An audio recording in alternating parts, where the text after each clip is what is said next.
Pesticides and seeds dealers association कडून राज्यव्यापी बेमुदत संप स्ट्राईक पुकारण्यात आला आहे. या संपाबद्दलची महत्त्वाची माहिती खालीलप्रमाणे आहे.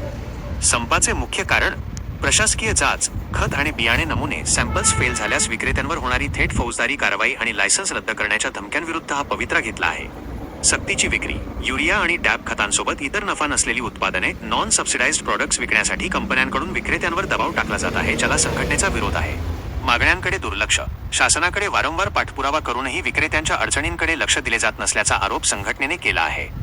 संपाचे स्वरूप आणि व्याप्ती. कधीपासून? सोमवार 27 एप्रिल 2026 पासून सुरू होत आहे. सहभाग. यामध्ये महाराष्ट्रभरातील अंदाजे 85,000हून अधिक विक्रेते आणि वितरक सहभागी होण्याची शक्यता आहे. परिणाम.